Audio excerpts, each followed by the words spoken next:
Expense ratio എന്ന് പറയുന്നുണ്ടെങ്കിൽ mutual ഫണ്ടുകൾ നമ്മൾക്ക് എത്തിക്കുന്നതിനും മ്യൂച്വൽ ഫണ്ടുകൾ മെയിൻറ്റെയിൻ ചെയ്യുന്നതിനും മ്യൂച്വൽ ഫണ്ടുകളുമായിട്ടുള്ള കാര്യങ്ങൾ നടത്തുന്നതിനുമായിട്ട് കമ്പനിക്ക് വരുന്ന ചെലവിനെയാണ് ഈ എക്സ്പെൻസ് എന്ന് പറയുക. അത് ഒരു പെർസെൻറ്റേജ് ടേംസിലാണ് പറയുക. എക്സ്പെൻസ് റേഷ്യോയിൽ പല ഫാക്ടേഴ്സ് അടങ്ങിയിട്ടുണ്ട്. അതിലൊരു പ്രധാനപ്പെട്ട ഫാക്ടറാണ് ഏജന്റിന്റെ കമ്മീഷൻ. ഏജന്റിന്റെ കമ്മീഷൻ ഏകദേശം 1% വരും. അതുകൊണ്ട് ആ 1%മാണ് നേരത്തെ രാജ്ഭവന് എക്സ്ട്രാ അവിടെ 1.8% കൊടുക്കേണ്ടി വന്നത്.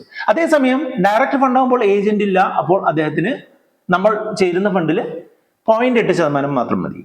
രാജ്ഭവൻ ചേർന്നപ്പോൾ ഏജന്റ് ഉണ്ട്, അപ്പോൾ രാജ്ഭവന് 1.8% കമ്മീഷൻ കൊടുക്കേണ്ടി വരും. നമ്മൾ മ്യൂച്വൽ ഫണ്ടിനെ കൃത്യമായിട്ട് മനസ്സിലാക്കാത്ത ആളുകളാണ് എന്നുണ്ടെങ്കിൽ ഈ ഒരു എമൗണ്ടിനെ പറ്റി അല്ലെങ്കിൽ ഈ ഒരു പെർസെൻറ്റേജിനെ പറ്റി നമ്മൾ ശ്രദ്ധിക്കില്ല. ഇതൊരു ഹിഡൻ ആയിട്ടുള്ള ചാർജ് പോലെയാണ് പോകുന്നത്. കാരണം എന്താണെന്ന് വെച്ചാൽ ഇത് മ്യൂച്വൽ ഫണ്ടിന്റെ സ്റ്റേറ്റ്മെന്റുകളിലോ മ്യൂച്വൽ ഫണ്ടിന്റെ ഏതെങ്കിലും ലിറ്ററേച്ചറിലോ ചെറിയ രീതിയിൽ മെൻഷൻ ചെയ്തിട്ടുണ്ടാവുള്ളൂ.